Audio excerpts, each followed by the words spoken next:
Neste canal, compartilho minhas vivências e experiências reais em negócios. O papo aqui é de empreendedor para empreendedor. Participo de empresas no Brasil, no Vale do Silício, na Califórnia, Estados Unidos, e também em Israel.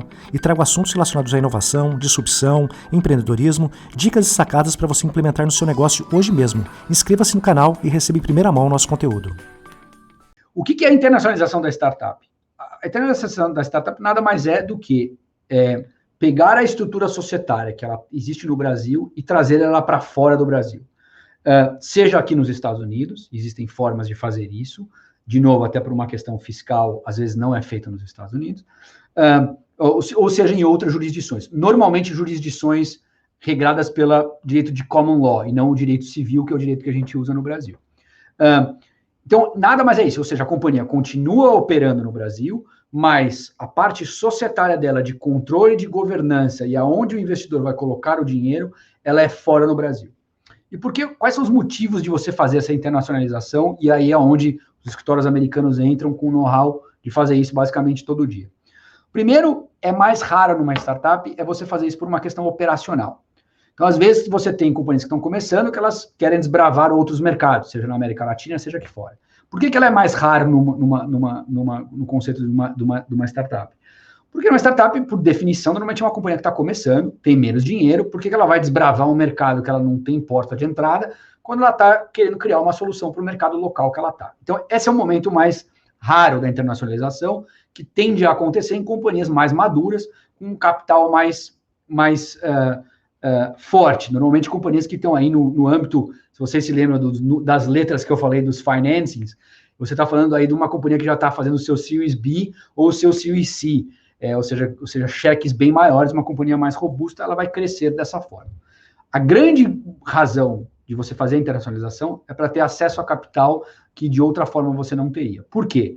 Porque o investidor institucional estrangeiro, ele não normalmente vai querer, ele não se sente confortável de colocar o dinheiro dele, ter ações e participação numa companhia brasileira, porque ele não entende os riscos no Brasil, jurídicos principalmente. Ele entende, óbvio, o risco da tese que ele está investindo naquele empreendedor e naquela companhia, mas o risco jurídico em si, ele não sabe, então ele prefere trazer para dentro de um país de common law que normalmente ele está acostumado, Estados Unidos sendo um deles, para ditar algumas coisas, como, por exemplo, governança da companhia. Ele quer ter certeza que as decisões que são tomadas pelo conselho aqui fora são replicadas no Brasil e ele sabe como isso deve ser feito.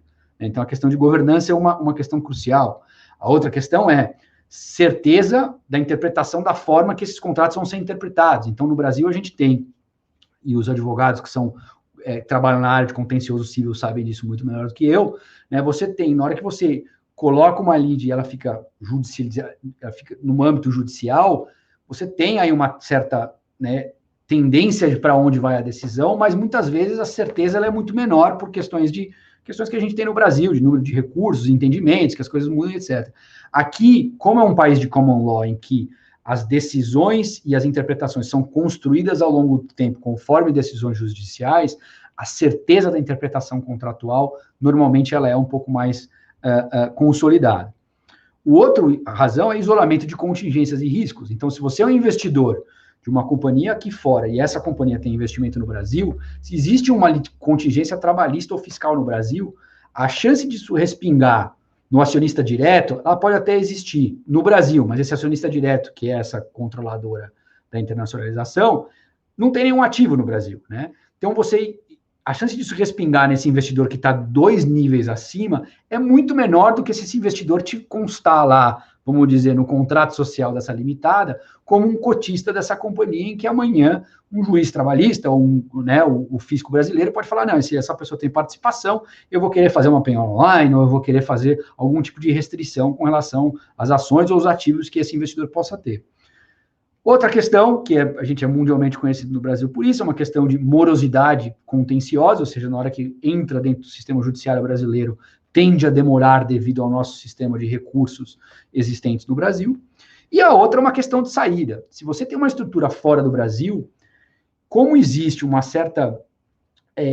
o investidor normalmente não quer investir diretamente no Brasil por essas razões que eu falei, um comprador dessa companhia vai ter o mesmo racional. Então, se você já tem essa estrutura fora do Brasil, as chances são, obviamente, devido aí a questões fiscais, que agora está um baita de um tema atual no Brasil por conta da reforma tributária, essa saída tende a ser aqui fora do Brasil, porque esse comprador pode ser um comprador fora, e você deixando o investimento só no Brasil, você limita os seus compradores para compradores que têm apetite de comprar só no Brasil essa companhia, né? Quando fazer essa internacionalização?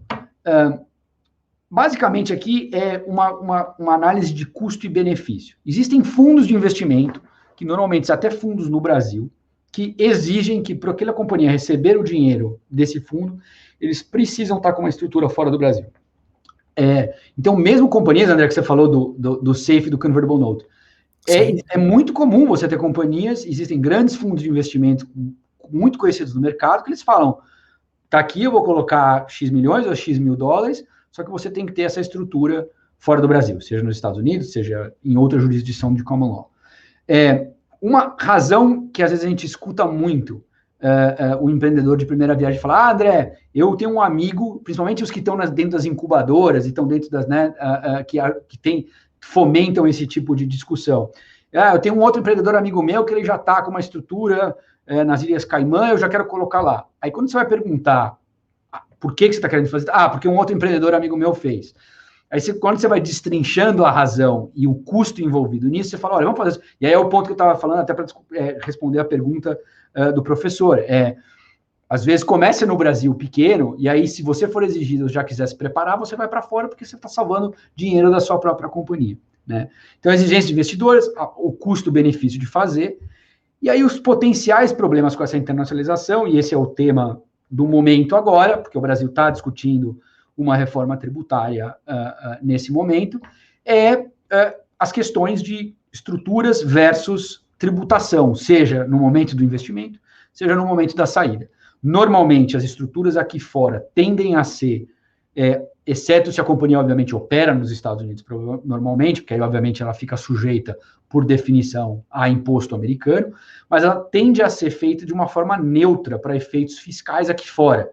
Ou seja, o impacto da internacionalização normalmente não é visto pelos investidores ou sentido na pele pelos investidores pela mera internacionalização. Então, fiscalmente, ela é eficaz hoje, né? A gente não sabe o que vai sair um pouco da reforma tributária, mas conversando muito, André, com investidores e empreendedores que investem na região, muito interessante ver que está todo mundo procurando uma certa flexibilidade, dependendo de onde vai acabar a reforma tributária, mas que o racional de que a internacionalização continuará por todas essas razões que eu falei,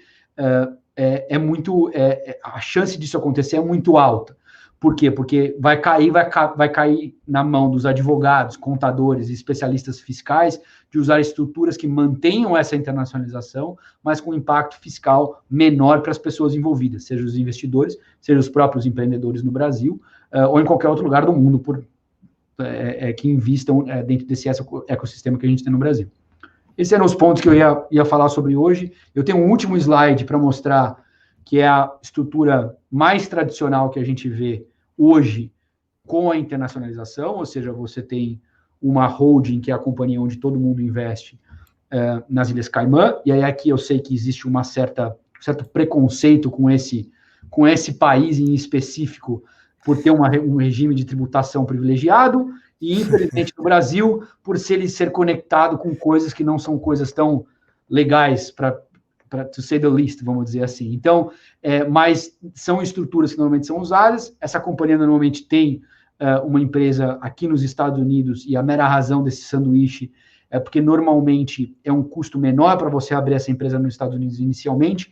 Então, dentro daquele âmbito da negociação dos SAFE e Convertible Notes, às vezes não faz sentido você ter o custo do nível mais acima de Cayman, então você começa em Delaware, e normalmente a operacional no Brasil, operando com os empreendedores e os colaboradores no Brasil, trabalhando aí.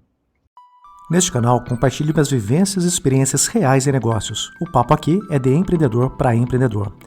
Participo de empresas no Brasil, no Vale do Silício na Califórnia, Estados Unidos, e também em Israel, e trago assuntos relacionados à inovação, disrupção, empreendedorismo, dicas e sacadas para você implementar no seu negócio hoje mesmo. Inscreva-se no canal e receba em primeira mão nosso conteúdo.